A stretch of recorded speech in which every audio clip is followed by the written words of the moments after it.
everyone, and welcome to another episode of CoolLime TV. And today we're going to be talking about bread. Oh, how I love the grilled cheese sandwich with nice, soft, hearty white bread. But did you know that for, well, a slice of white bread is equivalent to consuming sugar?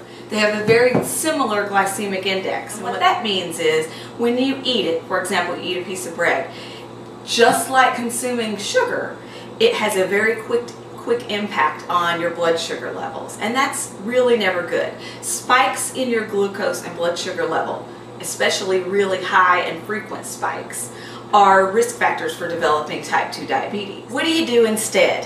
Whole wheat bread. Now, this says whole grain or whole wheat. Let's talk just a moment about what the difference is. When something says 100% whole wheat and you read on the ingredients, it should just be 100% whole wheat. Some whole grain breads are not 100% whole wheat. What you have to look for, just read the label, and if you see enriched flour, it's not 100% whole wheat. The difference between, say, white bread and wheat bread is what they do to the wheat.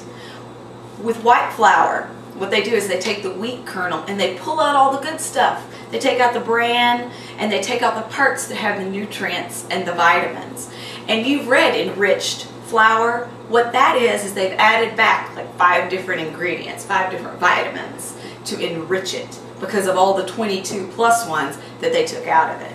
So consider this nowhere near as nutritious. Now, whole grain bread, on the other hand, keeps all its parts for the wheat. The wheat keeps the bran, it keeps the germ, and it keeps the endosperm. So all of that contains all the healthy, high fiber vitamins that you need.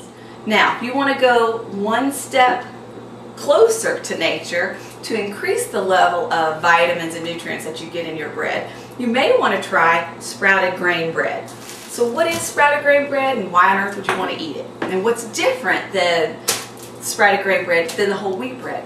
It's really the process. They let the wheat grain or kernel sprout or germinate, and when you do that, you actually, it's a live food at that point. So sometimes you might see on the package that it's a live food, and also it's a flourless bread because it's been ground, but it hasn't been ground into a flour where they take out parts of it. This is the whole thing. So you get all the vitamins, you get all of the proteins, you get all of the fiber, and that's fantastic.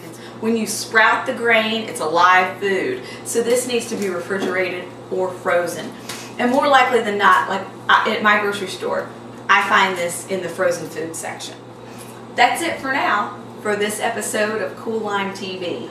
Hopefully everything that you've ever wanted to know about bread, maybe not everything, but remember, white bread and sugar, about the same thing. Whole grain, that's really what you need to focus on and to move towards. And if you want just even a little bit more nutrition, try the Ezekiel or the sprouted grain bread. I think you'll really like it. For a little bit more detail, go to CoolLimeNutrition.com and you'll be able to print out a nice little sheet just like this that goes over all of this information. Thanks everybody. Have a great day.